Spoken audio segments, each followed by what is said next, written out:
Please start, sir. Right,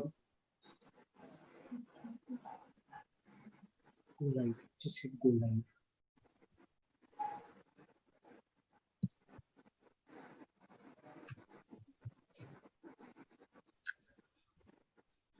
A very good evening to everyone. This is Dr. Sitesh Roy. Welcome to this special webinar where, in lieu of the World Allergy Week, we are having this very interesting multidisciplinary panel discussion in which we are going to be talking with our specialist panel on the topic of allergy and the importance of managing allergies during these COVID-19 times. Clearly, both of these are immunologically driven issues, and there are some connections between them, which we shall see. There are some overlaps between them, which we shall see. Just a brief introduction of myself. I'm an allergist, immunologist, and asthma specialist. Did my training in the US. I've been back in India for about 9.5 years now, and I practice in Bandra, Mumbai. Our very first panelist, Dr. D.G. Saple, he's a fellow of Johns Hopkins University, Bloomberg, USA, honorary professor and head dermatology, venerology, and leprology, retired from Grant Medical College and Sir J.J. Group of Hospitals. Ex-president of the Dermatology Association, also been awarded the Best Practitioner Award at the DermaCon International Congress in Bengaluru recently in 2019, and a very senior professor that many of us know. Our next panelist is Dr. Samir Bhargava. He is a well-known ENT surgeon specializing in microsurgery. He's the national president of the Association of Otolaryngologists of India for 2020, professor, HPT Medical College, a consultant at Hinduja Hospital and R.N. Cooper Hospital in Mumbai, co-author of a very popular textbook called A Short Textbook of ENT Diseases for Students and Practitioners, and also has been a faculty for many surgical workshops in the past 20 years. And I have certainly interacted with him on several allergy workshops also. Our next panelist, Dr. Nikhil Gokhale. He's an ophthalmologist and a cornea specialist practicing at the Gokhale Eye Hospital in Dadar West. He is presently the president of the Cornea Society of India, also the past president of the Bombay Ophthalmologists Association. His ophthalmologic interests include corneal infections, immune-mediated ocular surface diseases, and obviously allergy is one of them. He's had 35 peer-reviewed publications in indexed medical journals. Our last panelist, Dr. Vijay Varad, he is a pediatrician with special interest in allergy, asthma, immunology. He's the owner of Sai Allergy Hospital in Pune, also attached to Sayadri Hospitals and Inamdar Multi-Speciality Hospital in Pune. He is on the Allergy Prevention Committee of the World Allergy Organization and also the Environmental Committee of the American College of Allergy. He's a recipient of the Samaj Bhushan Award for Social Medical Work by Pune Municipal Corporation and also the Dhanvantri Award by Maharashtra Doctors Cell. So a very warm welcome to all the panelists for this very special discussion. When we talk of the World Allergy Week, the question comes up is, what is allergy? As we know, it's an overreaction of the immune system towards mostly harmless substances. The reason why I say mostly harmless is a substance like mold can cause harm even without allergy. But most other allergens like dust mites, pollen, different kinds of dander are mostly harmless, ubiquitous substances around us. Antigen is the substance that we become allergic to. Antibody is the substance we make against the substance, the antigen, and that causes an allergic reaction. In most cases in an allergy, you first have to be sensitized. And after the sensitization phase where you have made specific IgE, you then can develop a clinical allergy. The substance called IgE has been thought to be a culprit in the field of medicine, when in reality IgE is there is also for good. So combating parasites and certain viruses, IgE production has a role. When it causes allergies, it does become bad. And when it causes anaphylaxis, which are life-threatening allergies to food or other substances, that's when it becomes ugly. As we know, IgE is produced very early by the 8th week of gestation, and it can cross the placenta. Total IgE is not always specific to allergies. There are certain autoimmune conditions, and certainly parasitic infections are well-known causes for elevated total IgE. The IgE-dependent mediator release that occurs in an allergic reaction when the antigen or the allergen binds two IgE molecules together, and there is immediate release of histamine, TNF-alpha, proteases, heparin, which leads to the immediate symptoms, for example, in allergic rhinitis, of sneezing, nasal congestion, itchy runny nose, watery eyes, red eyes, itchy throat, scratchy throat, scratchy palate, itchy ears. There are many symptoms that occur immediately that our patients complain of.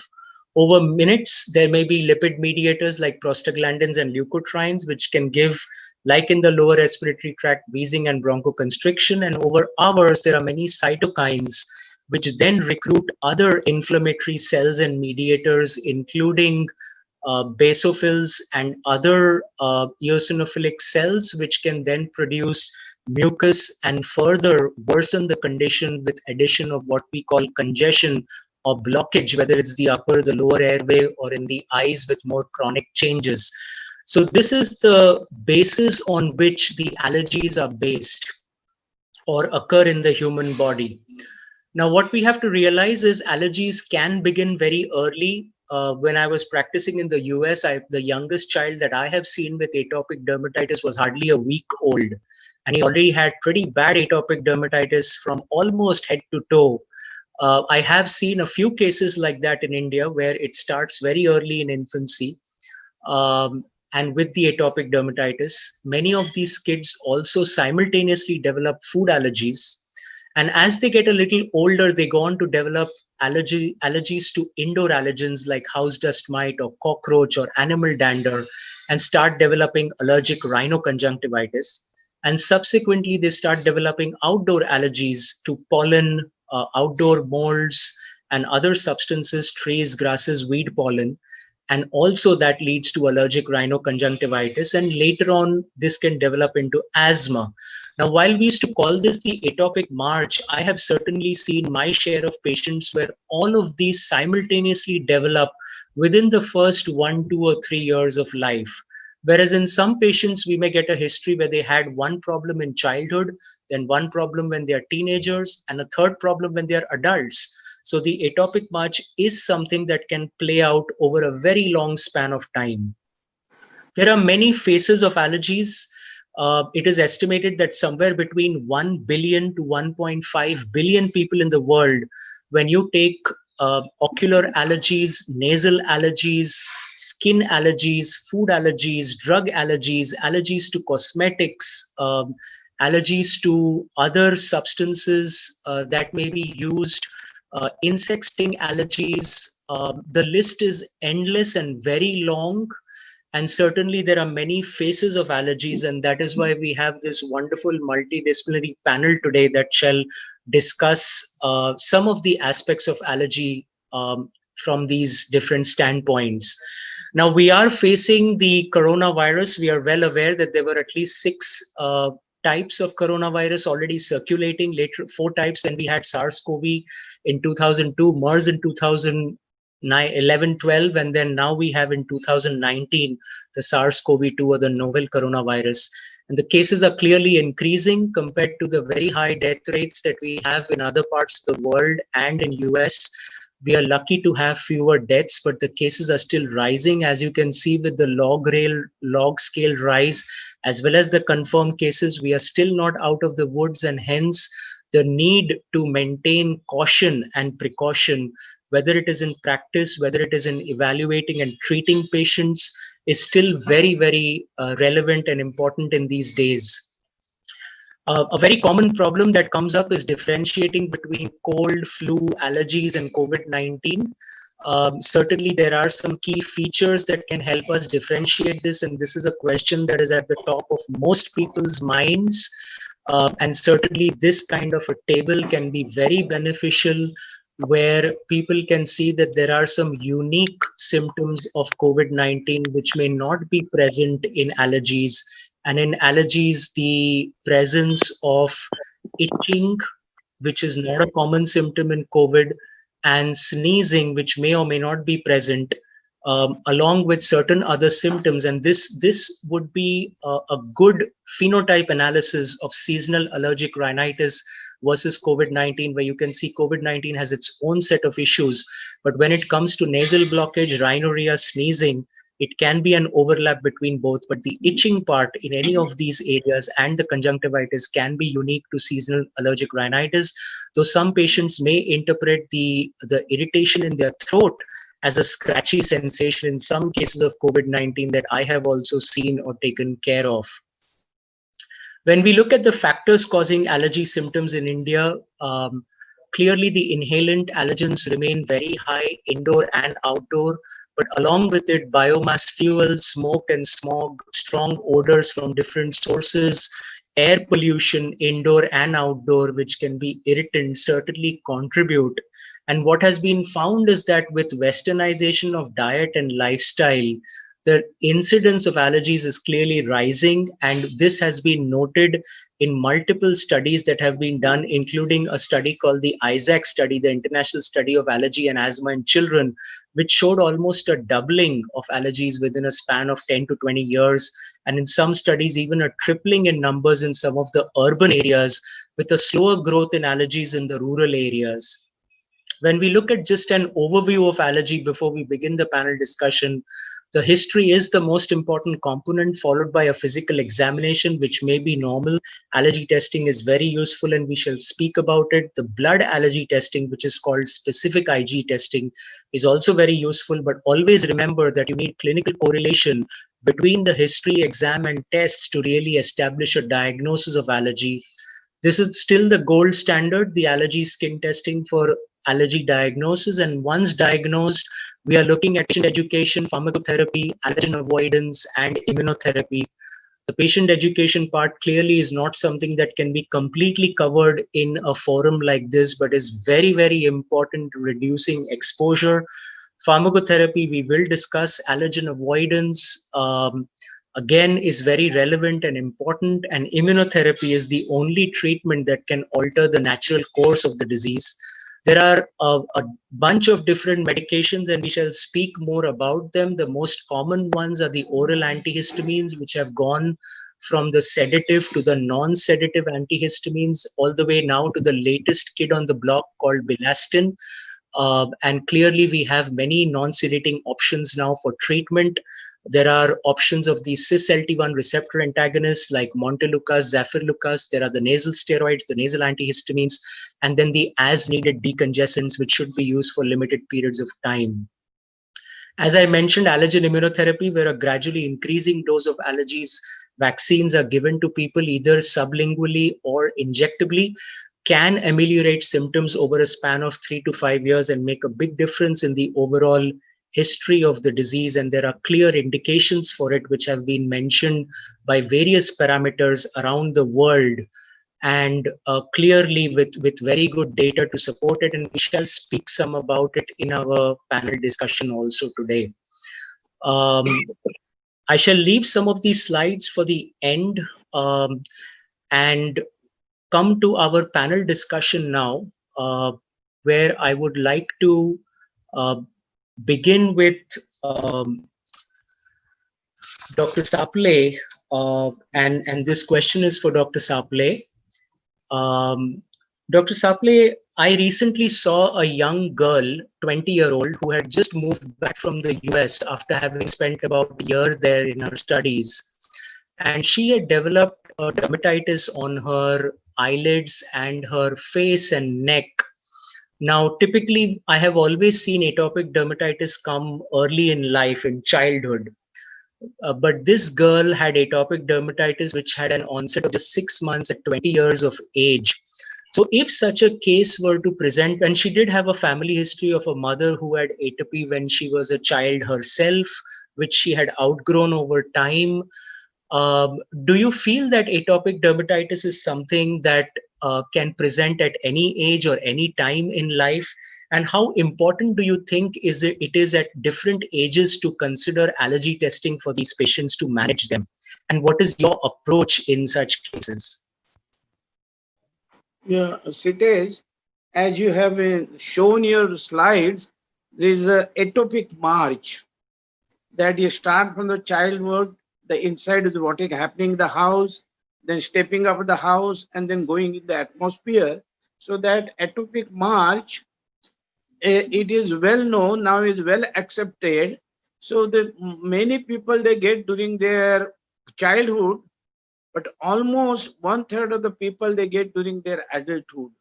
So this atopy is not necessarily in the all patient they get it. And as you said, some people they get mild, moderate, or severe. So it depends upon the passage of time. So in adulthood also get it. But when it comes to the adulthood, the problem comes about the diagnosis. And the diagnosis most important is the family history. If you get the family history of asthma, history of sneezing or rhinitis, allergic rhinitis, history of dry skin, or they call it eczema, that is very important to come to conclusion, because atopic dermatitis diagnosis is very important. The reason being they keep on getting it repeatedly. And because they'll keep on getting it again and again repeatedly, we must know so that we can counsel patient properly. If we counsel otherwise, they keep on going from one doctor to another doctor, second doctor, this has happened, I've taken treatment for this. So diagnosis is very important. So family history, clinical findings, and of course the test. Many times we go for IgE. Sometimes we go because the differential diagnosis in adulthood comes psoriasis, seborrheic dermatitis, drug reaction, many conditions are there. So biopsy is also required. And of course, once you come to know these allergies because of the food, we suspect food because the person particularly working in a particular atmosphere, then the allergy tests are required. So if you get all these things done, I think the treatment becomes easy. Very true. And I think your point is very well taken. In any allergic diagnosis, it is history, history, and more history. History about the family, history about the patient, history about exposures that trigger the patient. All of these factors are very, very important. With that, Dr. Varad, I would like to turn to you for a question. And in this patient, so this patient, as Dr. Saple mentioned, had already seen 3 dermatologists, all of whom had suggested that this could be allergic, had used topical steroids, moisturizers, and other medications, but she would have temporary resolution with recurrence of the problem. And she was really searching for an allergist, and finally her mother found me online and came to me for an evaluation. And but before they came to me for an evaluation, we are in COVID time, so they wanted to do a phone consultation, a telemedicine consult. And in that telemedicine consult, I had suggested them to do certain blood tests to find out her allergy risk. And also because I already had a suspicion, because she had eyelid and facial and neck dermatitis, which is seen with dust mite allergy, I sent a blood test for dust mite allergy. And it came back completely negative. The specific IgE to house dust mite was 0.04, which was a surprise to me. Her total IgE was elevated at 450. So in such cases, Dr. Varad, what would your next step be as an allergy practitioner in evaluating a girl like this? Always, even the adult as well as pediatric atopic dermatitis, as you rightly said, the dust mites is a very common one. But we have to take a detailed history. Even some of the foods, even the additives into the food, coloring agents, so many things are there. They can be a trigger into that. The primarily the skin barriers and all those things are always there. Even type 4 hypersensitivity can be in some of the patients. But like in Pune specifically, we did a study like pigeon dropping and feathers. Again, secondary dropping infections with the molds also. Then other animal danders, like specifically cat, dogs and all, they are the universal allergens in a public places, everywhere they are there. So we have to investigate according to the history and step by step other allergens also, even the insects droppings and feeders also, cockroach dropping and all. It's very common. Like in your slide, you showed 70% of the patients. Recently one of the 27 years girl had been to me and she had a lot of hives, urticaria. She had done the specific IG in the blood allergy test and all. But when I took a detailed history, and in that the food allergies were more done, but the cockroach was not done. In the last 3 months, she had a lot of cockroaches in her house. So when we do the specific cockroach sensitization, it was more positive. So most common is the dust mites, but we have to rule out the other allergens also. And with the history and the specific, depending on the trigger of her or any patient, we can diagnose those. So, Dr. Barad, I think what you're mentioning here is that in such cases, we certainly should also consider doing an allergy skin test because we can get a wider range of allergens that we can test for, which are relevant to the patient's exposure that may not be found on a blood allergy test. And I think that that is a very important message, because even in this girl that I was seeing, when I had initially thought that she may have a contact dermatitis to some of the nail polish and nail lacquers, that gels that she was using, and we did that test and she had a mild positivity to certain contact allergens. But when we did her allergy skin test, she had a severe house dust mite allergy to 2 out of the 3 species of dust mites, along with a few other allergens. And later on, she had a very classic exposure just in the past week when she finally came and saw me again with a flare up after having been well for 2 weeks with the medications and the avoidance. And in this episode, she had itchy throat, itchy, watery red eyes.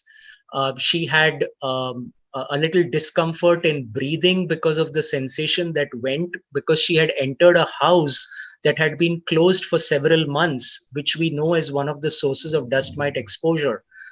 So with this, I'll come to Dr. Bhargava. Dr. Bhargava, in such cases, if this patient were to come to you where she might have seen me for her allergy skin problems and her skin was in good condition, and she were to come to you with this kind of a history, because you also are probably facing the situation where doing telemedicine or online consultations becomes important. You can't always examine the patient. So what is your approach to these kind of patients who are coming with symptoms that are suggestive of allergic rhinitis? And are you seeing a lot of these kind of cases even during the lockdown and beyond? So your comments and thoughts.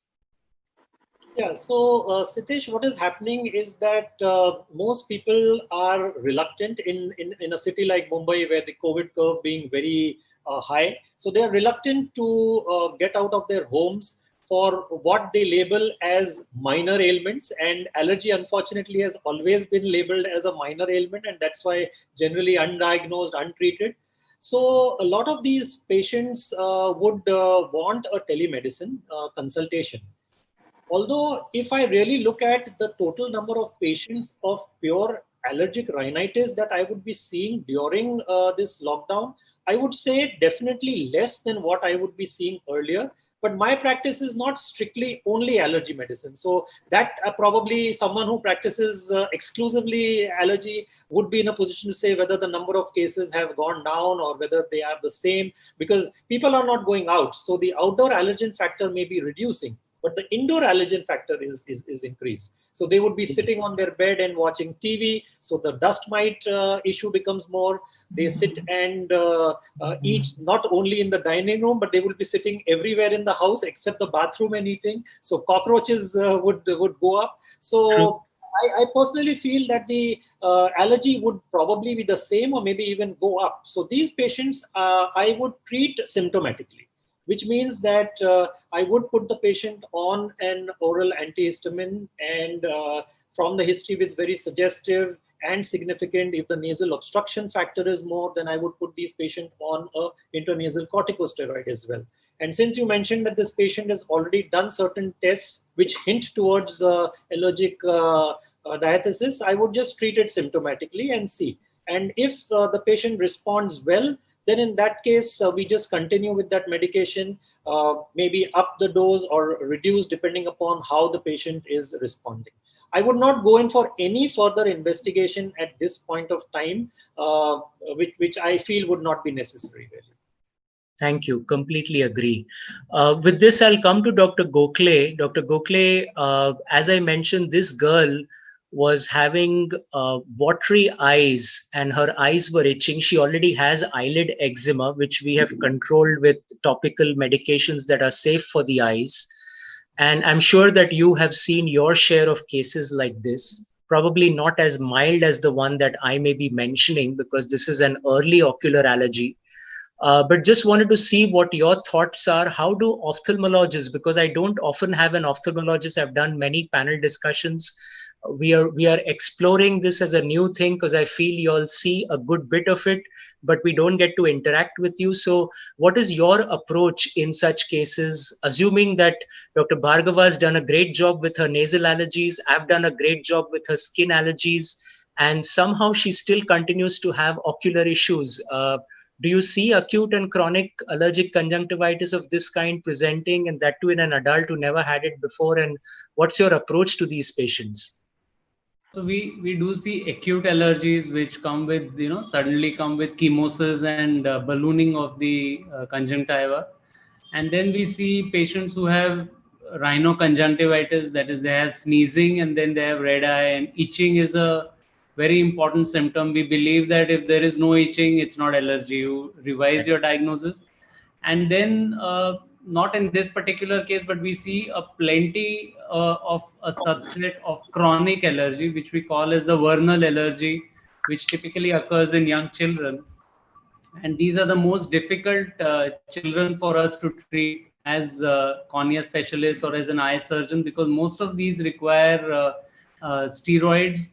And because steroids are not very safe in the eye, we tend to now use a lot of cyclosporin and tacrolimus in these children. So that is a very difficult subset of patients, which really requires a lot of expertise to treat them, to control inflammation safely, as I would call it, so that you don't use steroids too much.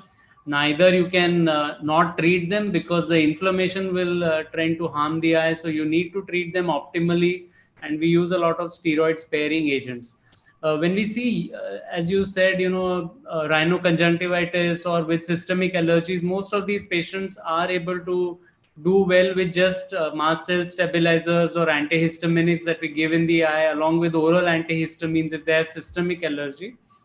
But when it comes to a chronic disease, it's more immune mediated, and these approaches usually fail.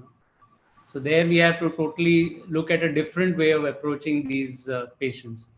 And we are not really worried about those acute episodes, because usually they settle down very quickly. And these normally do not harm the eye to a great extent, even in the long run. So we are quite comfortable treating them with probably, antihistaminics and lubricants, and they work well. Got it. Just out of your curiosity, those points are all very well taken. Do ophthalmologists typically think about doing allergy testing and identifying the triggers or the problems of what are causing these allergies, or do you all focus more on the clinical therapeutic part where providing relief to the patient is a key?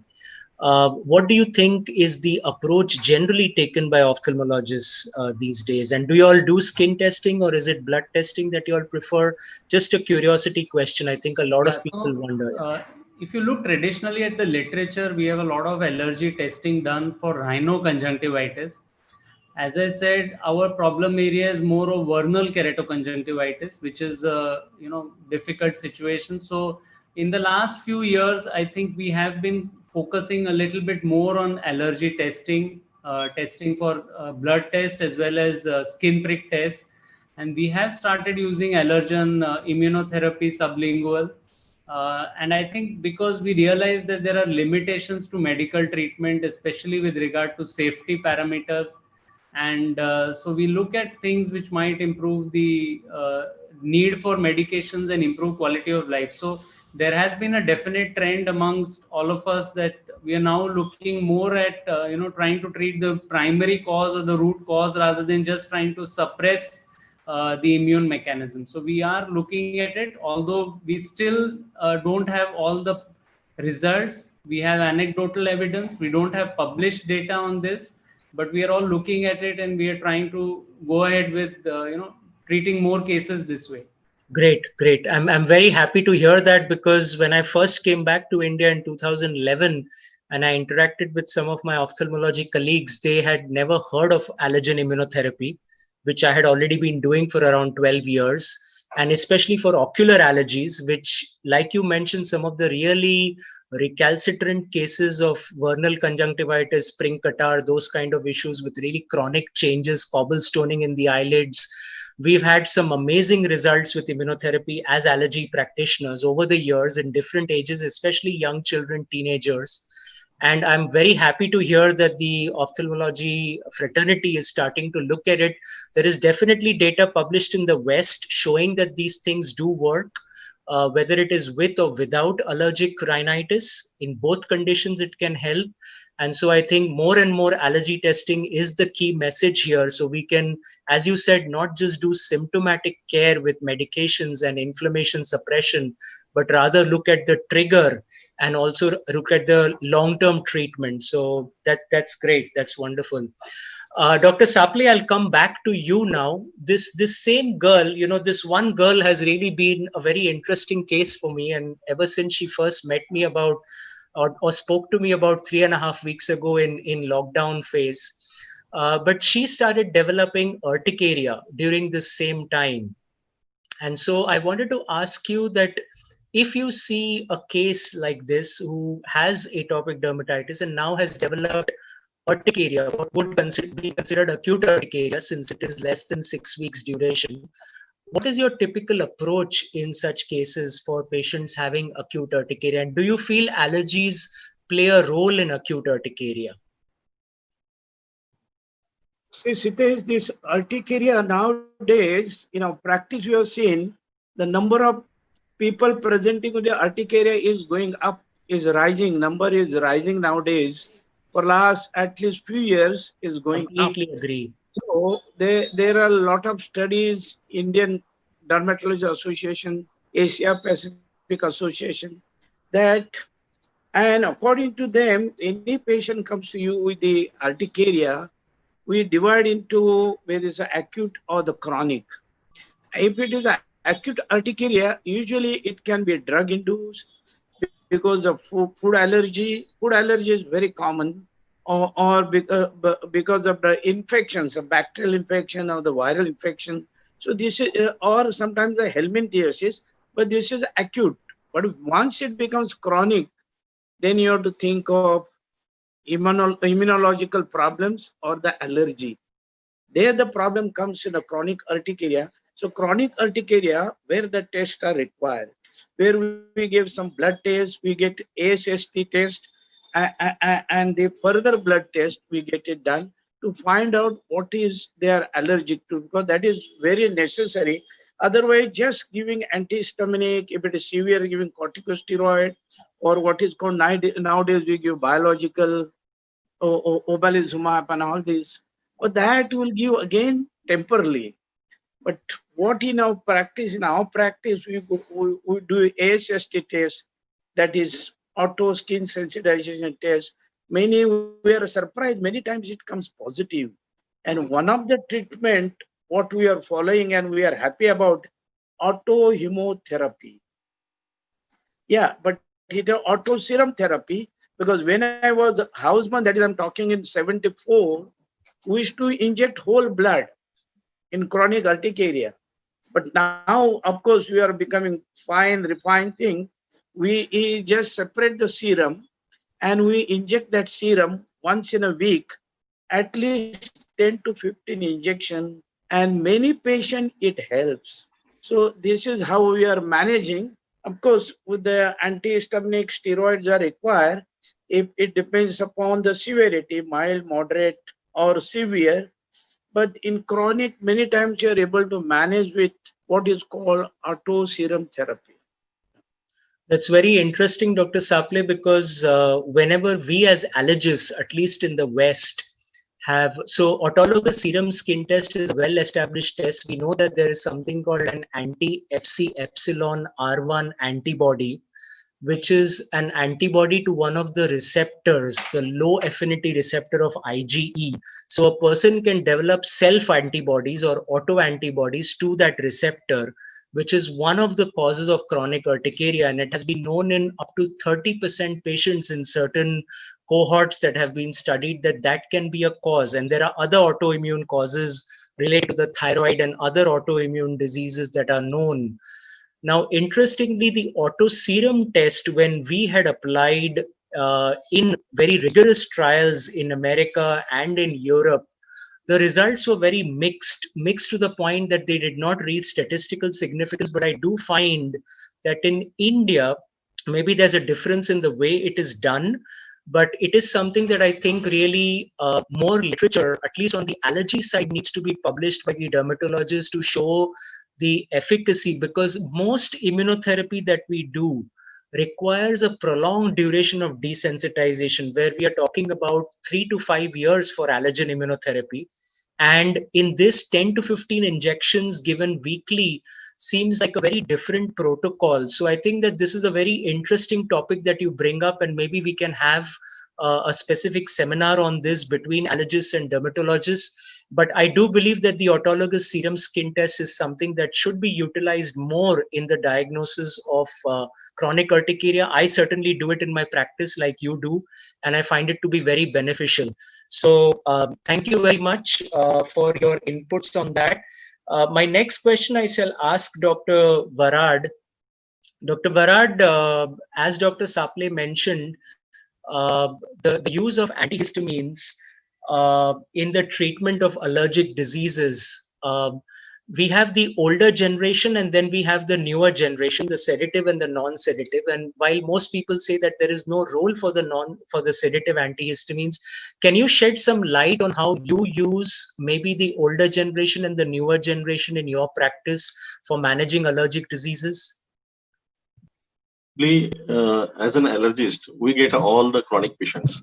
So already they have consumed the first generation antihistamines and all, and a lot. And we know, like as a pediatrician also, I have seen many patients having a self-medication of the first generation antihistamines.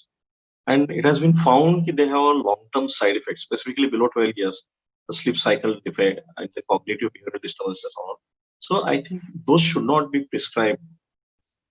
When we suspect an allergy being a chronic disease, see, temporarily the trigger and the exacerbations may be different, but always we will try to have a specific and without side effect anti-allergics. So always better to go for the non-sedative, non-blood-brain barrier causing antihistamines. And those will be like a pexofenadine, elastine, or loratadine, desloratadine. They should be preferred. Again, as we were discussing about the urticarias, atopic dermatitis and all, those cases, they require a higher dose of antihistamines for a severe rhinitis, sinusitis and all. So those times, the first generation antihistamines, it's very difficult to increase the dose because it will cause a sedation. So the second generation antihistamines, even there are documented studies, even 4 times dose also can be given. It is very safe. And adolescents or adults, they can drive you also, because I think in USA also there was a study done and they found that the drivers, the over-the-counter first generation antihistamines was a 50% positive for the accidents. So in India, we don't know. And it is a known fact, like most of the drivers are alcoholics, and on top of it, if they have a sedative antihistamines over the counter. Even I remember when I was going to Germany for the Munster University masterclass, while coming back to Pune, the driver was dozing. I just asked in the night, you had a driving? He said, no, I did not have a driving in the night. So I just curiously asked, any medicine you took? He said, yes, sir, I was having a headache and I have sinusitis. He showed me that it was sinus 77. So these are also indirect effects to the population.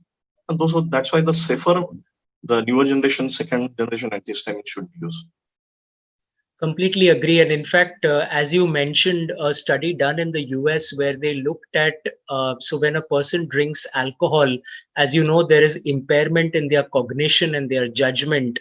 And the degree of impairment that is seen with a blood alcohol level of 0.5, which is considered to be high, is sometimes seen with agents like chlorpheniramine and diphenhydramine with the same degree of lane weaving. So it's a lane weaving, it's a practical study test that is done to see that a person taking a first generation antihistamine and really the impairment in judgment and cognition is quite high. And so I completely agree with you.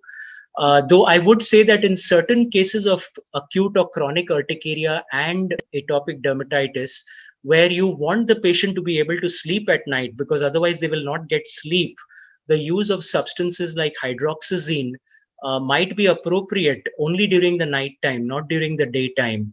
And so I think that there are certain situations in which I think we all might use those, but for large majority, the use of second generation antihistamines is really preferred in today's day and age. And we certainly have many options in them, as you rightly mentioned.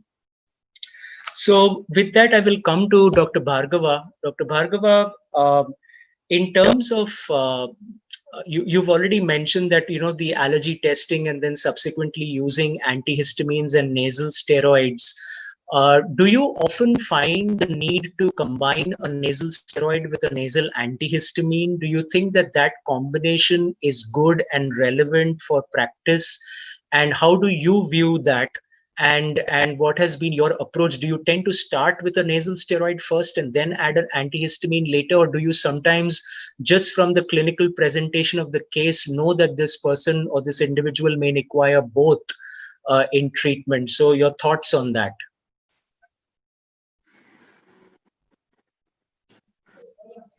Dr. Bhargava, you need to unmute. Yeah, okay. So as I mentioned earlier, that we prefer to start with a oral antihistamine, and if the patient has anything more than a moderate to severe, even if it is the intermittent allergic rhinitis, if it is a persistent one, of course, those patients, most of them will go on to the intranasal corticosteroids. My personal preference is more for the intranasal corticosteroids alone and not so much with an antihistamine. The reason being that the taste. So there are lots of patients who are very uncomfortable with the taste of azelastine in combination, and so much so that they develop nausea and then they don't want to continue with the molecule. In fact, most of the companies have tried to mask the taste, but still the ideal one has not come up. So if I find that the patient is not doing so well as I would want him or her to be with an intranasal corticosteroid, then I would probably add the combination with the intranasal antihistamine as well. And to put a small remark to your previous question that you were discussing regarding the sedating and the non-sedating antihistamines. So I think almost, I would say, more than 95 or 97% of the time one would be using the second generation antihistamines. And it's very, very rare that I would use something which is stronger maybe at night if the patient just is not getting any relief.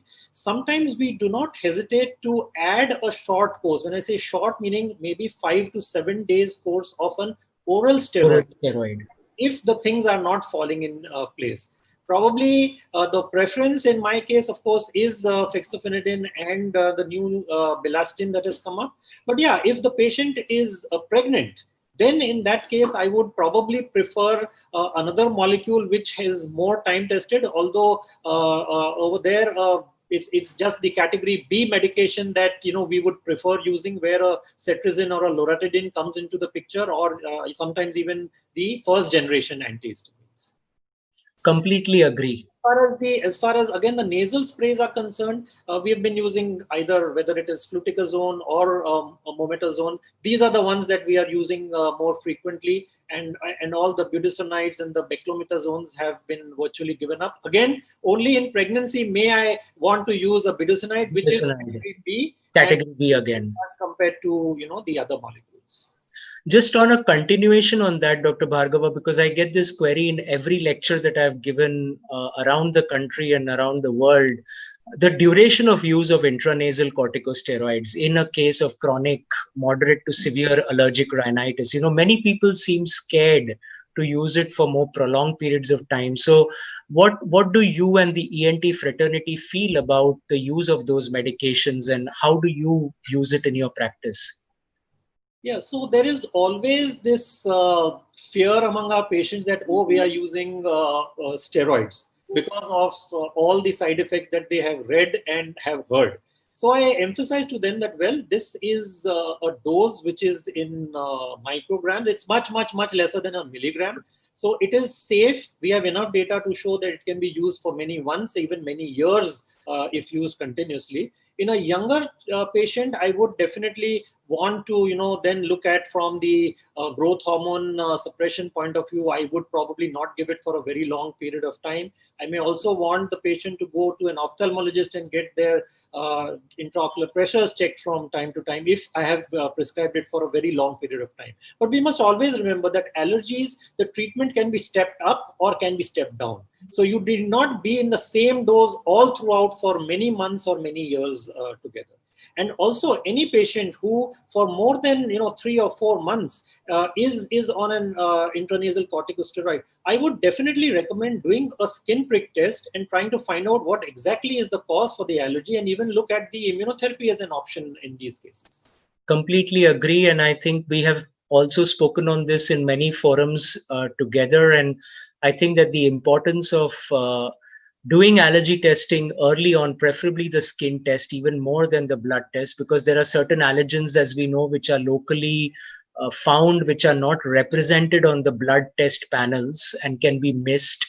And certainly there is a 5% chance that even an immunocap can miss, as it happened in this 20-year-old girl that I was seeing who had negative specific IgE to D-Farinea and D-Terinacinus and turned positive to both of them on skin tests.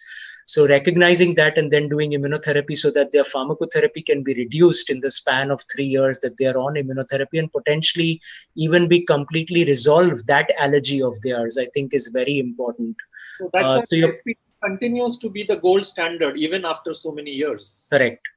Which I think is great. So Dr. Gokhale, I'll come to you because we have started talking about the side effects of steroids. Now, I have certainly seen my share of ocular allergy patients who come to me for allergy evaluation and then for allergen immunotherapy desensitization, where we are doing everything we can to get them off the ocular steroids. So what would be your suggestions, because I have seen some physicians who are not ophthalmologists start ocular steroids for patients that they rightly diagnose them as having severe allergic conjunctivitis or moderate allergic conjunctivitis, and they start them. And what would be your pointers to such people, or even to your fraternity and to allergists in general, about using intraocular steroids for allergic conjunctivitis and the safety of that?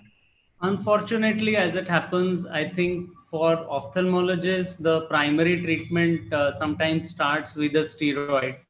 And we use steroids, we abuse steroids, and the patients misuse steroids. So everything goes on together. I think what we are trying to now sensitize our own fraternity is that steroids is a reserve drug, because if we are looking at a chronic process, we need to look at it very differently than an acute allergy or an intermittent allergy, which we would say comes one attack in 3 months. We wouldn't mind using steroids. So, but if you're looking at a chronic condition, we need to be more careful. So we have two things. One is that we have some surface acting steroids now, which act on the surface of the eye. They don't go inside the eye. So the intraocular side effects are lower and they're much more safer. So that is one option. And the second thing is we are all trying to use steroid sparing agents now. However, because these are not sometimes always commercially available, sometimes they need to be reconstituted. But we are using higher strengths of topical cyclosporin. And now recently we have also started getting tacrolimus ointment, which is not well tolerated, but can be used in the eye. So I think there is a lot of discussion, and we are all trying to now use them as steroid sparing agents to quite an extent, because the side effects of steroids in the pediatric age group are much higher than in adults. And it's very difficult to check the intraocular pressure in a child who can't open the eye or who is very photophobic. And so they can develop these side effects, and especially if they disappear, they do not come for follow-up, we are going to have a disaster. So instead of that, if we give them a medication which is not very easily available or not as great as a steroid, they continue to come, and we can monitor their eye much better. So there is a lot of thrust now on trying to use steroid sparing agents rather than using steroids straight away, and reserve the steroids either for a very acute process or something which is, threatening the vision at that point of time, or as a very low dose maintenance if you can manage the condition with a cyclosporin. Those are very, very good tips and suggestions, Dr. Gokhale. And I think even in our practice in the US, it was a standard of care that we as allergists, because we would see very severe cases, before we would even start intraocular steroids ever, we would refer to our ophthalmology colleagues, get a full eye examination. If it's an adult or a older patient, cataracts, intraocular pressure, everything would be tested before the patient would be started on the drug. They would be counseled about the side effects very, very clearly of long-term use, and then they would be initiated. And as you rightly said, some of the sparing agents have more recently come in and they have become a big boon. But I think ongoing monitoring and monitoring these patients is, as you rightly said, very important. And when they can be taken off it, whether it is with the use of conjunctive therapies, whether it is with the use of steroid sparing therapies, it becomes very important to do that. So great. I think that's a very important point. Dr. Saple, I'll come back to you. In this, probably before we go to questions from the audience, very briefly, in the management of atopic dermatitis, there is this whole concept of doing occlusive therapy and barrier therapy. Do you find that is a beneficial process in managing cases of atopic dermatitis, and do you see that being utilized often in practice or not as often? Because certainly wet traps or occlusive dressings was something that we used to use. And I was just curious to see how the dermatology fraternity in India thinks about it and utilizes it.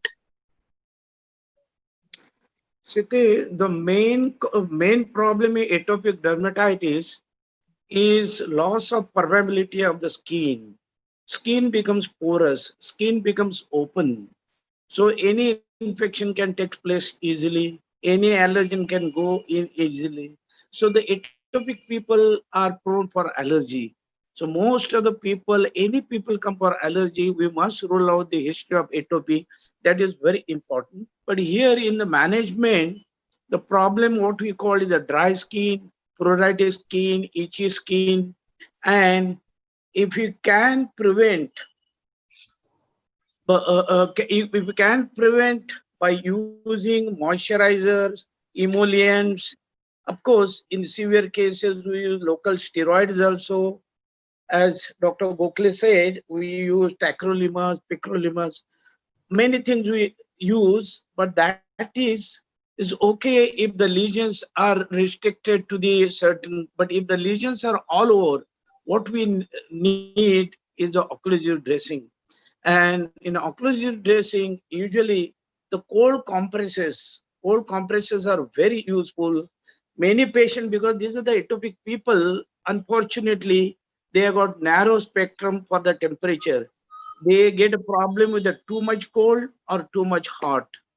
Usually, if they are sleeping the air condition on throughout the night, the children, they get up during the night, and that is the best time.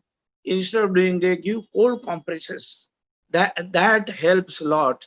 So the compressive therapy for any episodic is always useful, and the patient has to be counseled about that.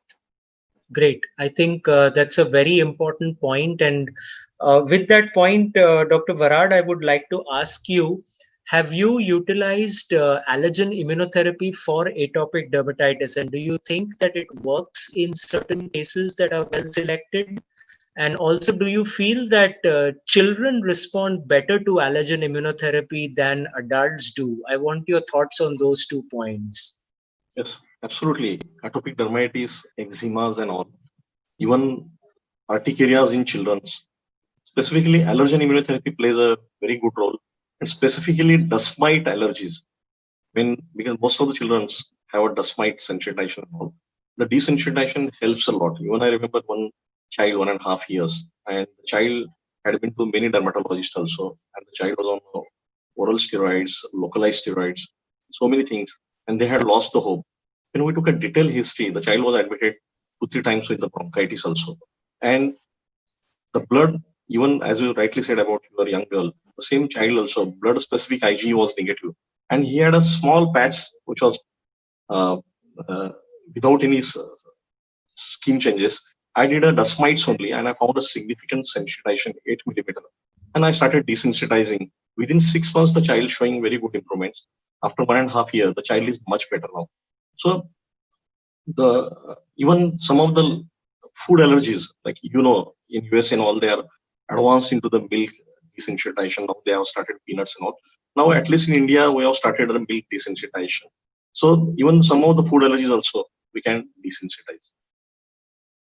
Great. I think this is an important point. I would like to make a little bit of caution because I've seen allergen immunotherapy being overutilized in urticaria cases, where then the immunotherapy makes the urticaria worse because the urticaria has not been brought under control. So I think it's very important to bring the urticaria under control before initiating immunotherapy for specific aeroallergens that are triggering it. And if a food allergen desensitization is being done, people have to remember that that's an experimental therapy. That's not an approved therapy anywhere in the world at this point of time. And certainly sublingual immunotherapy for foods is not something that is being done with commercialized extracts. So it's largely done as the actual food that is prepared in microgram and gram quantities in increasing doses as a tolerizing or desensitizing protocol over a span of 2-3 years, just to make someone who is potentially anaphylactic non-anaphylactic. And I think that that's where mostly food desensitization rests these days. So I think we're almost coming up on an hour, and I would now like to open up the platform for some questions, and we've been having some very interesting questions come in. Dr. Bhargava, I will direct the first question that has come from our audiences to you. They are asking about the use of hydroxymethylcellulose powder in the treatment of allergic rhinitis. What do you feel is the role? How effective is it? When should it be used? Your thoughts?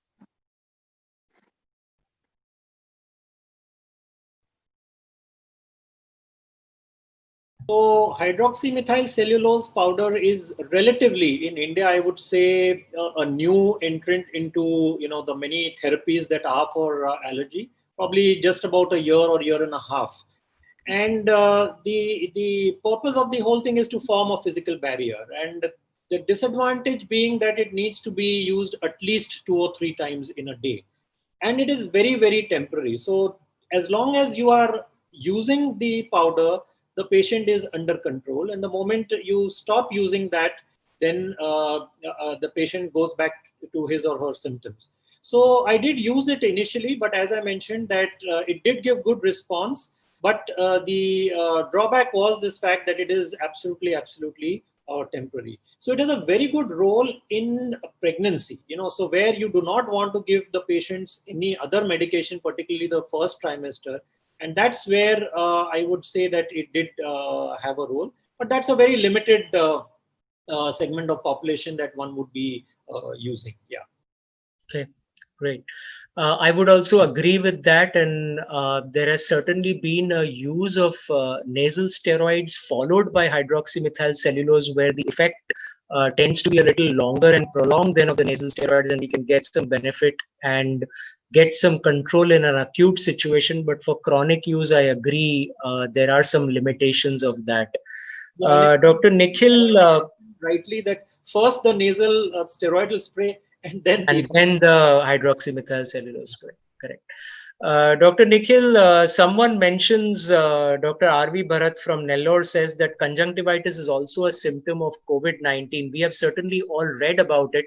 Have you all or your colleagues actually seen cases of COVID-19 presenting with conjunctivitis as one of its primary symptoms? Because there have been case studies from abroad that have suggested that, where that has, and it's very interesting that people suggest that the efficiency of the SARS-CoV-2 virus entering the body is 100 times more efficient through the conjunctiva than it is through the nasal or respiratory mucosa. So your comments on this? So so I think basically there have been reports of conjunctivitis or the COVID starting as a conjunctivitis and then over a period of time progressing to frank, systemic involvement. And we also have had patients who are very sick with COVID in the wards or ICUs or wherever, and then they tend to have a little bit of a red eye and a conjunctivitis. So these two presentations have been noted. We know that the ACE2 receptor is there in the conjunctiva or in the eye as well, and there is a potential for the virus to bind the ocular surface. That is why I think we are all wearing lots of goggles and things like that. And in fact, there have been some thought process because we do use chloroquine eye drops in the eye for certain dry eye conditions. And in fact, there has been some anecdotal statements by people that maybe you can put chloroquine eye drops, but it's just like fiction or science, we don't know. But so there is a possibility that the COVID can sort of catch on to your eye and then progress down either through the nasolacrimal duct, or it can probably, get across to other areas of your body as well as it did through the eye. So, but frankly enough, in fact, there have been some cases even of severe follicular conjunctivitis with COVID. And normally during summers and monsoons, we see a lot of conjunctivitis otherwise as well. So I think that has put a little bit of panic among some of the ophthalmologists that, well, I see a conjunctivitis, could it be COVID? And we have had patients coming asking us, is my conjunctivitis due to COVID? And that's a very difficult situation to handle, or as a doctor as well as to answer that to the patient. And anecdotally, one or two doctors have mentioned on our WhatsApp groups that they saw somebody with conjunctivitis and 3 days later he was in the hospital.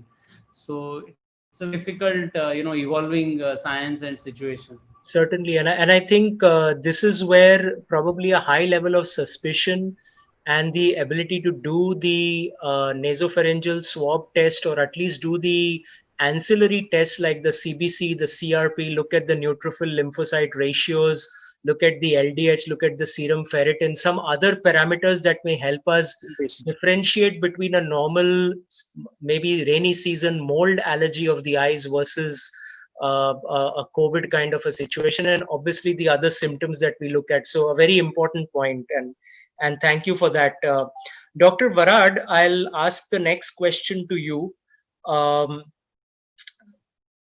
There is a question that says, if a patient is well controlled on nasal corticosteroid plus a nasal antihistamine during the COVID period, should these drugs be continued for that patient if they are well managed, or should they be changed in any way? What does the literature and the guidance from the international authorities say about this, about continuation of drugs in patients who are well controlled? And I would extend this to allergic asthma also, Dr. Varad. Yes, actually, till even few days back, it was said like they should be continued very well. And even there are now the latest guidelines they have mentioned, specifically the mometasone nasal spray, they have a very good efficacy even for the coronavirus also, to reduce the inflammation. And even inhaled corticosteroids for the asthma, the cyclosonide molecule has been very effective as a to reduce the inflammation into the corona. So that way, there is no need to change the medicines. The patient, when he is controlled with the nasal steroids or oral antihistamines or montelukast or inhaled steroids, they can be continued. Only problem is about the nebulized steroids or nebulization, because it can, the droplets can spread very fast. So I don't feel any change into that.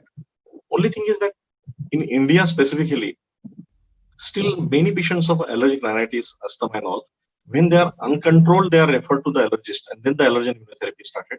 So that should not happen, because last 1 hour we are talking about the allergic march. And as a pediatrician, we have seen that, like in an early stage, in the children specifically, there are very good subtle signs also, and they should be picked by the practitioners, like even long eyelashes, the dark circles or wrinkles under the eyes. Then they should be carefully examined for the turbinates and the posterior pharyngeal hyperplasia, cervical lipidopathy. So these subtle signs can be picked up. And if these patients done the allergy tests and the avoidance measures and all, and in specific cases, if you desensitize these patients, what will happen is their steroids also come down very fast. And it helps to the patients for preventing the newer sensitivities as well as the progress of the disease. Not only for that condition or any like dermatitis or rhinitis, sinusitis or asthma, but out of the children, in between they may be having a window period, but later on they will have a severe, some other part of in adulthood and a very severe form, which may not be responding to the usual treatment. And that time what happens is that patient will have a multiple sensitizations and he will require a immunotherapy for a lot of things. So rather than that, in an early stage, whatever age, and specifically in a pediatric age, you can use the allergy test and desensitization. It will be really helpful for the next generation also. Great. So I think the message is very clear from all the international guidelines and forum, both in America and Europe and other parts of the world, that patients on inhaled corticosteroids, patients on nasal corticosteroids who are well controlled with their asthma and allergic rhinitis should be continued on their medications during COVID-19. There are two reasons for this. One, if the patient becomes uncontrolled because they stop their drugs and they start coughing and sneezing, and they happen to have caught COVID-19, they will spread it to more people. So you would want someone with well-controlled allergies. If by chance, God forbid, they were to get the COVID-19 infection, they would not be coughing and sneezing and spreading it because their allergies are also simultaneously not controlled. Also, there has been no indication from any of the publications and very extensive studies from different parts of the world that have shown that patients with allergies are not more prone to getting COVID-19 infection compared to people who don't have allergies. So I think these are very important messages for the audience to hear. And that brings me to the next question, which I think, Dr. Bhargava, you could take. Are there any extra precautions that patients with allergic rhinitis, allergic rhinosinusitis need to take during these COVID times with regards to wearing masks and other things? So anything else? And I think we were also speaking about this before, role of using sinus rinses or jalneti in the management of allergies, and then also in the prevention of COVID, as some people are saying. So your thoughts on both of these points? Yeah, so as far as anything special that the patients with allergic rhinitis need to do, you've summarized that very well, that they should continue to take their medication. That's most important for all the reasons that you enumerated, that patient shouldn't be sneezing and then, kind of spreading an infection. The only one point I'd like to add to Dr. Varad, what he was saying was, if at all the patient needs to be given nebulization, probably one should take care that besides if it's a child, the parent, but the other senior members of the family should not be in that room, if at all, while that nebulization is being given, so that, if there is any droplet infection that can be spread. Coming to the use of Jalneti. So Jalneti can be a very good, if I may put it, as a non-pharmacological adjunctive treatment for allergic rhinitis. And a lot of patients do get good relief with washing their nose. And this works by various principles. So one, of course, is that it washes away whatever be the particles, the crusts, the allergens.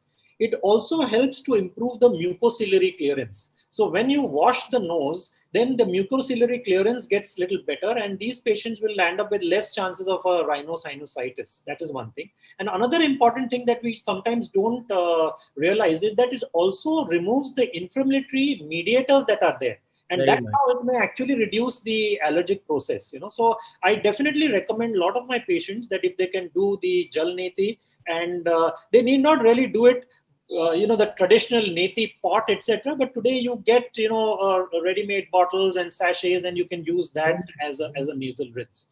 there have been people who have been advocating the use of, betadine added to the nasal wash and as a treatment or a prevention from a COVID point of view. I think that is a little too far-fetched. I'm not too very sure whether that is really going to help. But yeah, if you can do a good nasal wash, a Jal Niti, that's good. But we should also remember that it should be done properly, because sometimes if a lot of fluid remains behind in your sinuses, you may land up with actually a medium for sinusitis rather than health matters. It may actually worsen things. So we need to do it correctly. That's very important. Completely agree. And I think nasal sinus rinsing is certainly something we have all used in our treatment of allergic rhinitis, allergic rhinosinusitis successfully. And I think with regards to precautions for allergic patients, I would say the same precautions of wearing the mask when they go outside or they are amongst people. If they have someone in the family who has a COVID infection and they happen to be the caregiver for them, they have to be extra cautious about wearing the mask even at home during that period of interaction, and etc. And then obviously the hand washing, the physical distancing when required.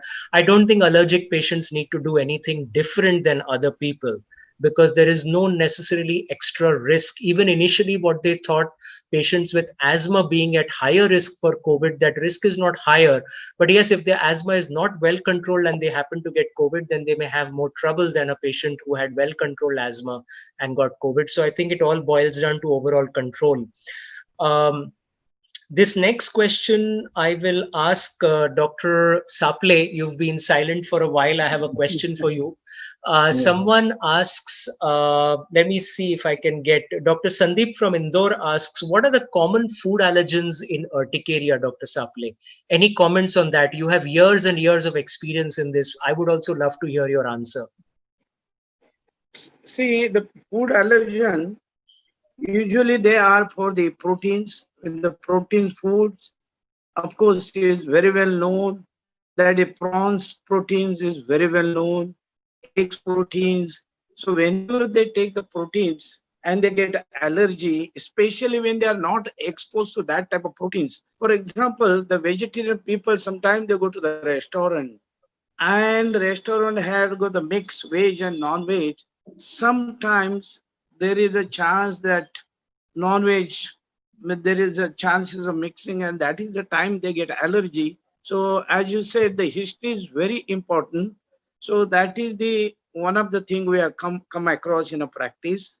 Of course, they say they are allergic to chana dal, baingan, so many things are there. But unless and until we really, now in the today's discussion, what is important, just managing all these chronic problems, the antihistamine, corticosteroid, is not the answer. Answer is find out allergen, hyposensitization. That is very important. So in proteins, of course, in other food allergy they are mentioned, but usually food allergy, if you get it, they are acute. They are acute, but most of them are is a protein diet more than anything else. I completely agree. And in our literature in allergy immunology, in very well done studies, it has been found that between 5 to 10% patients at best with chronic urticaria have a truly clinically relevant food allergy that is contributing to their chronic urticaria. In acute urticaria, it's a different scenario because it's a short-term, short-lived process. So I think that that's an important message. And again, the history correlating with the test is very important to make that. And I would agree that the dals are probably in India one thing that I would not see in the US as a potential trigger in some of these. And it is a high protein food, and the proteins do make a difference. As an extension to that, Dr. Saple, someone has asked that as a molecule, belastin being used for chronic urticaria, can it be used for prolonged periods of time if it is controlling the chronic urticaria? And is there any restriction on how long it can be given because it's a newer molecule? So whenever the newer molecule comes, they come with the positive points. Of course, belastin is one of the very good antihistaminic because it has got a lot of advantages. One of the important advantages that he doesn't have to go metabolism in the liver. It doesn't have to give CYP 450. So as per the metabolism, so drug-drug interaction, because nowadays people are living for long. Even in India, people are living more than 65 years.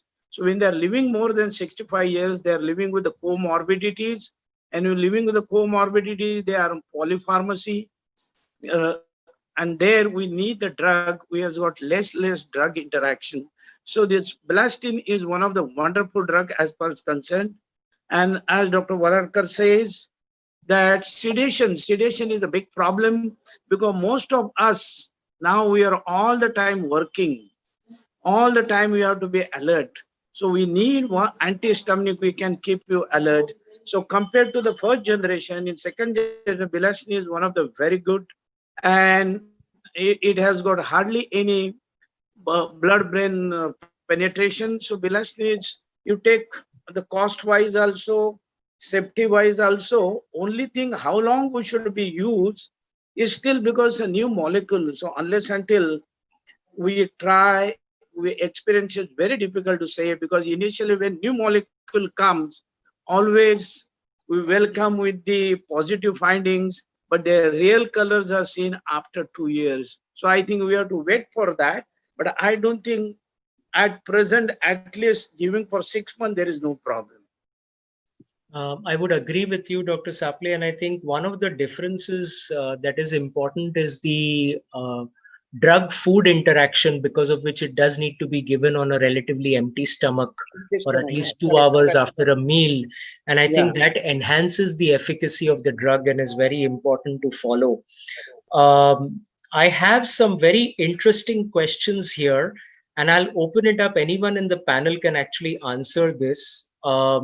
But before that, I'll ask one question specifically to Dr. Varad. Dr. Varad, someone is asking, Dr. Shahji Baba Sawant from Satara is asking, what is the significance and interpretation of a high IgE in the treatment of an allergic patient?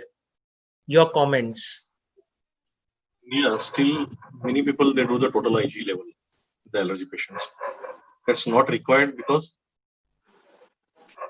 as with the history and the specific IgA against that specific allergen is very important. So whenever we do the even modified standardized skin prick test, we analyze the specific IgA against that dust mites or animal danders and all. Total IgE is because of the effects of even the parasites, even in the autoimmune disorders, so many things the total IgE can increase. So to diagnose the allergy, it doesn't have any role. Very few cases of allergy patients, those are refractory. And if they require additional therapy along with the allergy testing, immunotherapy, and the medications like specifically monoclonal antibodies or the newer mepolizumab and all, those are required, or dupilumab, then those cases, specifically in cases of omalizumab, the total IgE we are doing. But the rest of the other patient management, it doesn't have any role. I agree with you, Dr. Varad, and I would add to that in areas where maybe allergy skin testing is not available or blood testing is not available, and you have a high index of suspicion and you're trying to differentiate between allergic and non-allergic causes, and you happen to get a high IgE, total IgE in blood, then that increases the chances that you're dealing with an allergic patient and an allergic diathesis. So your therapy can be directed in that direction with those drugs. And it has been found in very well done studies that the clinical sensitivity and specificity of total IgE is in the 60% range. So it's not as high as allergy skin test, which is 95%, or blood test, which is 96%. But it is not a totally useless test. But what we have to also realize, and I think the audience needs to hear this, is you can have a totally normal total IgE and still be highly allergic and have highly allergic problems, whether it is respiratory, skin, or other. So a normal total IgE does not rule out allergies. A high IgE in blood does suggest allergies, but you have to carefully correlate it with the history and definitely move further to allergy skin testing by a super specialist or blood testing of specific IgE to get the answer. So you have to utilize the test smartly. And I certainly utilize it smartly in my practice. It is not like I consider it to be a totally useless test. Sometimes when I'm screening it, I may sometimes do it. And as Dr. Varad said, sometimes if we are thinking of omalizumab and anti-IgE and some other therapies, we also need to do it at that time.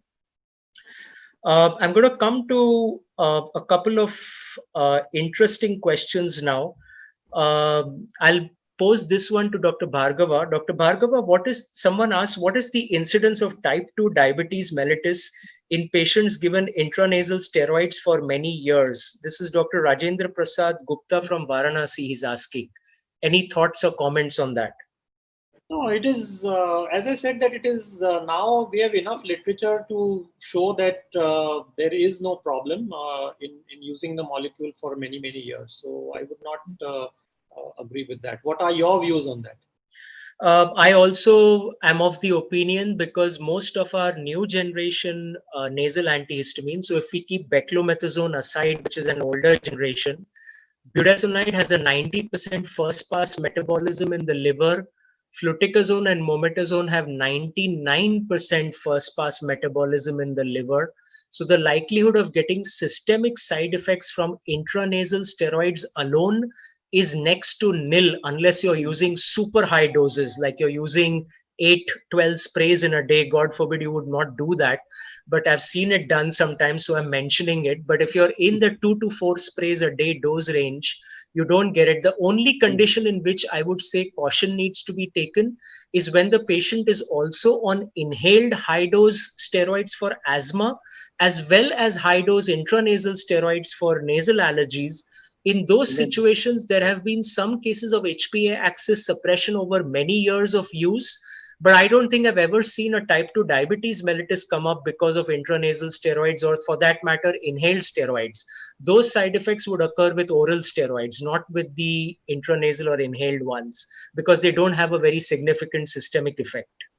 Yeah, and pretty much now it is only mometazone and fluticasone and more the furoate which is being used. So we do use in the younger children, while mometazone is still preferred, I do use some budesonide in kids also, because it has a very long track record in growth and all the other factors that we worry about.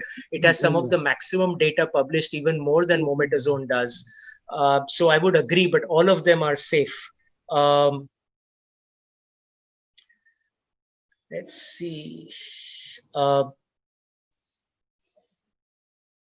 There's a question, what is a cardiac safe anti-allergic drug? I think all of our second generation antihistamines today are cardiac safe. Would everyone agree? Yeah, so as Dr. Varad mentioned, that even 4 times the dose of whether it be, the QT interval isn't getting prolonged. So, I mean, there is enough data on that also. So they are all, I think, safe, yeah. There's an interesting question, and Dr. Varad, you can take this. A doctor writes, Dr. P.N. Yadav from Varanasi writes, I personally have allergy to dust and fumes. And during driving vehicles, it really bothers me. Will immunotherapy help me? We have to understand the primary allergy sensitizations and the irritants. That's very important. I will give a simple example. Like suppose there is a wall and there is a leakage because of the rains. But the rains are just triggers. The primary leakage into the wall somewhere from somebody's top bathroom or somebody's basins or something. The same way in allergy, most of these patients have a primary sensitization because of the dust mites or something. And these fumes and other things, they just irritate. These are the irritants. So these patients with a proper clinical history, we have to analyze the specific IgE or modified skin testing. And once we identify those specific primary allergens sensitizing that patient and causing a more inflammation, we can desensitize against that. And rest of the irritant has to be avoided. There is no desensitization for fumes or exhausts and all. But while driving, most of these patients can have a pollen allergies because some of the pollens, they travel far away. Even like Prosopsis sarkari babul, that is travels around 135 kilometers. So the patient can get that pollens and he will have allergy. And these roadside tree pollens and all, the 200 times their potency has increased because of the exhaust from the vehicles. So that has to be considered. Okay. Dr. Gokhale, I have an interesting question for you. You've been silent for a while. The question is from Dr. Suhas Waghe in Nagpur. He says, can monoclonal antibodies be injected subconjunctivally for chronic allergic vernal keratoconjunctivitis patients? The same has been done for lymphoma with the use of rituximab. Your comments and thoughts. So based on my knowledge, I have no such idea, but in fact, even omalizumab has been used for ocular allergy where systemically, I mean, that means we give it in the skin injection or whatever. Subcutaneous. We have used it very sparingly, but it has been effective only when there is association with systemic allergies. For pure ocular allergy, even omalizumab in some patients has not worked well. And when there is very severe allergy, there have been some cases where we've tried to use oral cyclosporin, especially when there have been situations where the child is likely to become blind either because of the allergy or the steroids, So I haven't used any rituximab subconjunctivally. I don't know whether it will stay long enough or it will, work very long enough. What can be also done is there are some surgical procedures. For example, if you have very big cobblestones, we can excise the cobblestone and we can replace it with oral mucosa, which may not show allergic response for some reason that we may not understand. So we can do something like that. We have also sometimes done cryotherapy of those cobblestones, by which you probably destroy the lymphocytes or those cells which are active in that area. But I'm not sure that I've read anywhere about rituximab being given subconjunctivally. Maybe there is some research going on. I may not be aware. Actually. I have also not read anything, and I do keep up with that literature. So I don't think that has been tried. And I don't, frankly, if of the treatments that we do as allergists, immunologists, I don't think we need to go to those levels because there is a lot that we can do these days between biologics, between oral medications, between topical medications, and between immunotherapy. That we can provide relief to most of our patients and not need to resort to something that, as you said, may not be long lasting. Dr. Balkrishnan Nair from Tirungadi, Kerala writes, if one has allergy to a particular thing, can he be cured with immunotherapy or is he only kept in remission? Dr. Varad, any comments on that? Basically, allergen immunotherapy can be a possible cure, but complete cure cannot be there. The quality of life of the patient is improved. And the steroids, oral antihistamines, they can be reduced significantly, as well as the newer sensitizations and the allergy progress leading to the chronic respiratory diseases can be prevented. But those patients which have a few allergen sensitivity, they can be completely cured. I completely agree with you. And I certainly have patients who I desensitized in America in the year 2000, 2001, who are to date in touch with me and who are completely free of allergy symptoms now for almost 18 years after their immunotherapy. And there is data to suggest. So I don't think that this happens to every single patient. Like you rightly said, there are many characteristics and features that determine who will be a very good responder, who will be a good responder, who will be a partial responder, and who will be a poor responder. We don't have any biological markers or tests for that, but certainly there is hope and immunotherapy can make a difference. There is an interesting question that has come up repeatedly from several different viewers today. Any comments on the physical mode of desensitization like NAET, N-A-E-T, practiced in the USA? Several doctors have asked us. Anyone have? I have certainly heard about it because I've taken. Have any of y'all heard of NAET being done? N-A-E-T, Dr. Sapli, have you heard of that? I do not have any idea. Yeah. No idea. Dr. Varad, have you heard of it? I'll comment on this because it's come almost 6 times. When this practice, but in India, so I don't know. I haven't found in India that way. Yeah.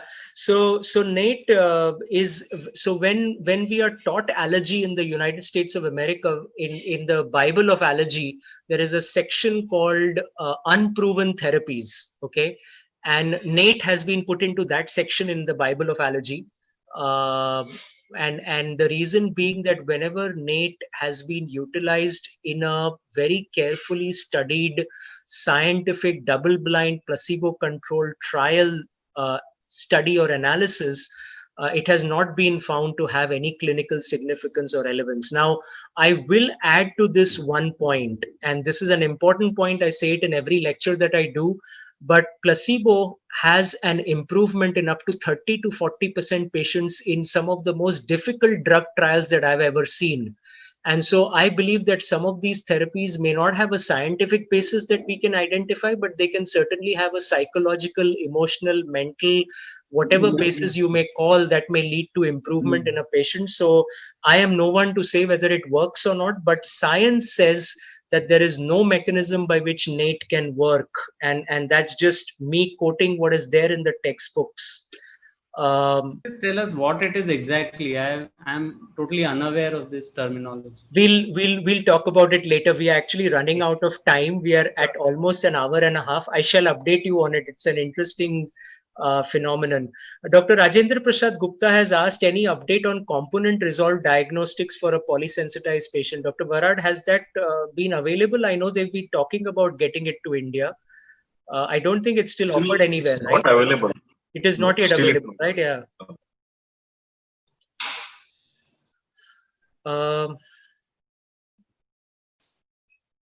So on a lighter note, you can say it's Nate to be recommended.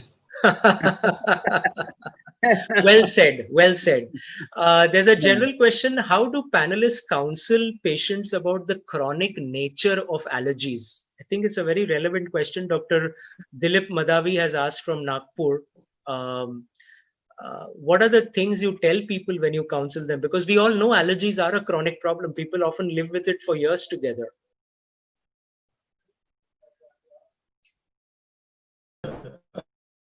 Any comments? I said, as a pediatrician also, and as a pediatrician as well as an allergist, so we have seen the progress also. So suppose a child with atopic dermatitis or eczema is there, he gets resolved with the symptomatic management, but later on he goes into rhinitis, sinusitis. Out of that, 30% can go into asthma. Yes. Again, he will be overcome that. Like we know, 85% of the asthmatics children, they overcome the out that going to dermatitis hypertrophy, pushing the nose to another side. And when it comes in, it will be severe. The adult asthma also can be more into those. Again, in those areas also. So that progress has stopped because of the lifestyle change, or as the child grows, he can overcome some of the symptoms. But allergy will not be over. And as when the World Health Organization has said since 1990, the allergy awareness and immunotherapy are the points that will stop the neurosensitivity progress of the disease. Consider that part. Like maybe suppose the HP patient is positive. We can't hear you very clearly, Dr. Varad. Your voice is breaking up a lot, Dr. Varad. I think Siddesh, I would like to talk. Siddesh, yes. Yeah. Is it okay? I'm audible? Yeah. You're very audible. You're very audible. Yeah. I think the basic thing of any chronic diseases, the mainstay of treatment is the counseling. Counseling becomes very important part of any chronic disease. For example, when you are doing the counseling, first you must explain to the patient what is the natural course, what is the trajectory of for example, atopic, what will happen after 2 years, 3 years. So we must explain to them what is going to happen after 5 years, 10 years. If we explain to them, then you must explain how we intervene. What are the problems can be tackled at the various stages. And lastly, patient should be trained. They should develop so much confidence. If these things happen, at least primary, they should be able to tackle with them. And if not possible, then they can go to the doctors. And the problem which is going to stay there, whether we have any solution or not, what are the tests are useful for the diagnostic purpose, prognostic purpose, or for the future, we explain to them, they remain stable. Otherwise, they keep on going from one specialty to another specialty. So counseling remain the mainstay of any chronic disease. Yeah. And I completely agree with that. And I personally also have counselors on my team. I have psychologists on my team at my Dr. Roy Health Solutions clinic in Bandra. And we do very regular counseling of patients. Certainly, allergic patients tend to have many a times anxiety or other issues. Allergies have been associated with depression. So all of those also require counseling. But the most important thing, I think, is with the chronicity of the disease is to give them hope that there are very good drugs. They can have a normal quality of life.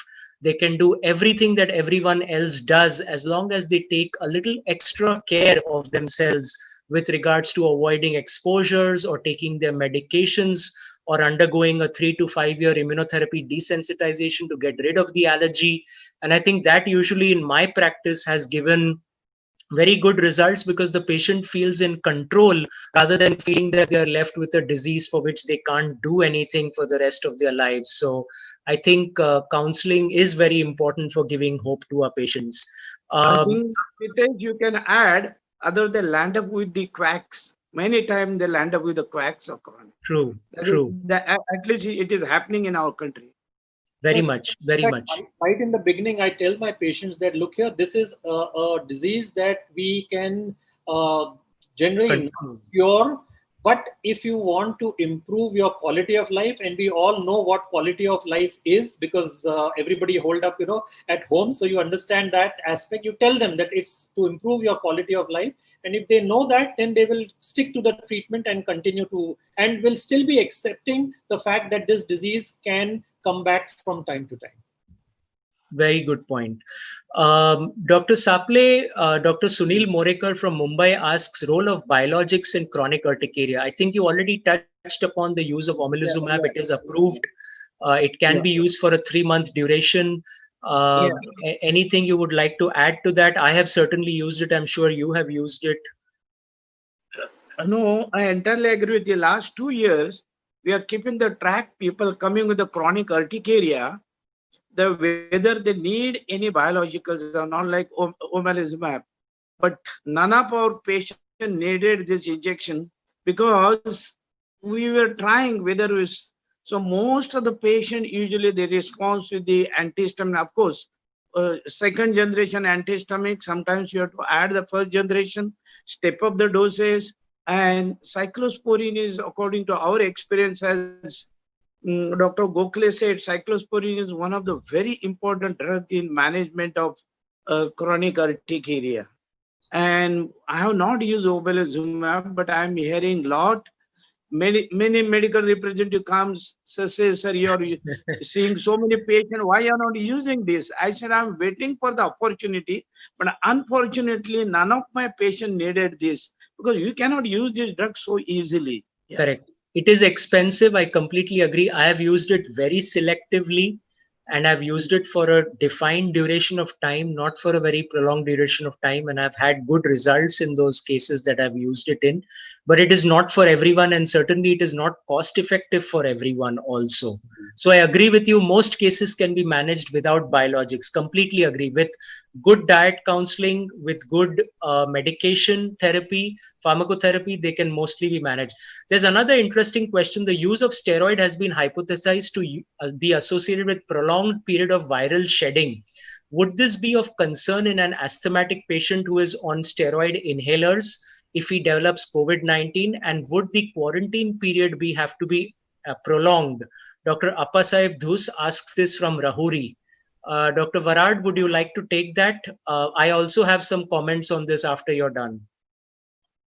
Actually, there are even studies done, even asthmatic patients. In Naidu also, I talked to the medical officers, even pediatricians treating the patients over there.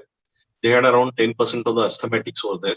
But none of them, they found they require a prolonged therapy or prolonged admission over there. So there is no problem. And the patients can continue with the inhaled steroids and all. Absolutely. And I agree with you. And the comment I want to make is this was specifically addressed by the American Academy of Allergy, Asthma, Immunology, where they put out a statement saying that the prolonged viral shedding was seen in hospitalized patient. It wasn't in outpatient setting of asthma, and it had nothing to do with the inhaled steroid. It had everything to do with the oral steroids that had been used or the intravenous steroids that had been used for those COVID-19 patients who had asthma. So inhaled corticosteroids do not extend or prolong the viral shedding of SARS-CoV-2 in COVID-19 patients. That's to the best and latest knowledge. If something new comes up, then we'll keep up with it. But at this point of time, that is not the concern. There's another very interesting question. I know we are kind of running over time, but these questions are very interesting. There's a question from Dr. Sunil Morekar again. He asks, how do you diagnose cough variant asthma in the current situation? Because their spirometries, which we anyways can't do right now, can be normal. And, it's just a symptom, and the cough can also be a symptom of COVID-19. So how do you differentiate that? Dr. Barad, any comments on that? Speaking, none of my patients had a COVID-19 that way, allergic or asthma patients and all. But whatever the other physicians and experience and all, see, asthma patients will always have a definite some chronic history, and we have to always a detailed history and all. And then afterwards, we have to always do the tests and we have to diagnose it. I don't feel any other clinically we can differentiate that way. So I think the way I would look at it, if I was faced with this in my practice, the way I would approach it is there is something fantastic that we as doctors can do that is called a therapeutic trial. So if you give a therapeutic trial of a bronchodilator to a patient with cough variant asthma, they will respond. And then if you use inhaled corticosteroid, their cough variant asthma will completely get controlled. Whereas a patient with COVID would certainly not respond to just bronchodilators. We know that very well because the pathophysiology of the disease is completely different from allergic asthma or non-allergic asthma. So I think a therapeutic trial with bronchodilators and inhaled corticosteroids would be the answer in that situation, Dr. Morekar, the way I would look at it. There's another question. Someone has asked a very basic question, but I think it's important for someone to answer this. I know we've already covered it, but Dr. Meetu Gupta from Gurgaon asks, what are the second generation antihistamines? Dr. Bhargava, you want to take that? It's a very, very basic textbook from your textbook, for a short textbook for children, for medical students and doctors, sorry. Yeah, so for that, we must know what the first generation antihistamines are. So these are the ones that were used in yesteryears. They were very good as an antihistamine, but with all the other side effects, including sedation, anticholinergic side effects, etc. And that is the reason why now we have the second generation antihistamines, which started off with the cetrizines and the loratadines of the world.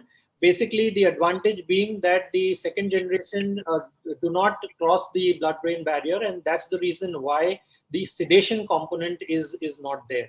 They are far safer also in many other ways, besides not having the anticholinergic side effects, so dryness and the other prostate-related problems, etc. So today, more or less, the world has shifted to these because of the safety profile. And we all know that these medicines for allergy need to be taken over a prolonged period of time. And that's the reason why we need to make sure that the safety profile is of utmost importance. And that's why we all use the second generation drugs. And they keep getting better and better. Completely agree. So Dr. Meetu, we have, as Dr. Bhargava mentioned, cetrizine, loratadine, subsequently came fexofenadine, then came desloratadine, then came levocetrizine, and now we have bilastine. So we have a long list of second generation antihistamines to choose from. Each of them has their interesting nuances, which you will learn as you continue to use them. Someone has actually sent us a reference of the use of monoclonal anti-Ig antibody for severe refractory vernal conjunctivitis in children. And I think, Dr. Gokhale, you mentioned that omalizumab has been used, but as a subcutaneous injection, like it is meant to be used in allergic asthma, moderate to severe or chronic urticaria, not intraocular, or as we were discussing. So I think someone was kind enough to send us a reference of that also. But I think you've already mentioned that. I think that we have taken, okay, this may be the last question that I'll take today. How much is the risk associated with COVID-19 in a patient with chronic allergic rhinitis and bronchitis, who is also a senior citizen? Dr. Suhas Waghe from Nagpur. Dr. Varad, do you want to take that? And then I'll also be happy to comment on it. Actually, whatever the research has been done, they have found there is no add-on risk for that way. Well-controlled allergic rhinitis or asthma patients, there is no risk. Uncontrolled, they can have a severe disease, but well-controlled allergy asthma, there is no risk. So I completely agree with you. There is no increased risk. Of all the things that you mentioned, the chronic allergic rhinitis and the bronchitis, the only thing that I picked up from there is senior citizen. And I think it is proven beyond doubt that people above the age of 60, 65 are at increased risk of COVID-19 outcomes being not as good as people who were below 50. So I think being a senior citizen, the person needs to take all the extra precaution and care that they can, and certainly do everything they can to keep themselves safe and keep their immunity boosted and have a good diet, good lifestyle, do exercise, do pranayam, do yoga, do meditation, prayer, whatever you can to keep your immunity boosted. Take vitamin C, take zinc, take vitamin D, all the things that have been purported. But I don't think that there's any risk for a patient having allergic rhinitis or asthma that's increased to have COVID, and as long as they're taking their medications and are under good control. I think with that, we shall close the session for today. We have almost gone 2 hours, 1 hour and 50 some minutes. I really want to thank Dr. Saple, Dr. Bhargava, Dr. Gokhale, Dr. Varad for your very kind, patient, and truly enlightening and informative answers, direction, guidance to all our audience today. I thank all the viewers who have tuned in to join us in this special World Allergy Week program that was supported by Hetero Healthcare and their entire team. Special thanks to Mr. Shastri, to Jyoti, Shailesh, all of them involved in the backstage also for making this program a success. I thank you all once again, and keep allergy testing, keep looking, keep finding answers, keep helping the patients, doing the best thing that you all do. Wishing you all the very best in your practices. Stay safe, take care. You are the front line, and we are all in it together, and we know that this too shall pass. There were a lot of questions on remdesivir and hydroxychloroquine, which were more COVID directed. I have not taken those. For any of those who are still listening and are wondering why I didn't take, that wasn't the main focus of today's program. There are other programs that we do related to COVID-19 and its therapy. Please tune in for those. We will answer those questions there. Once again, thank you to all the panelists. Thanks to Hetero Healthcare. You all have a good night. Stay safe. God bless. Okay.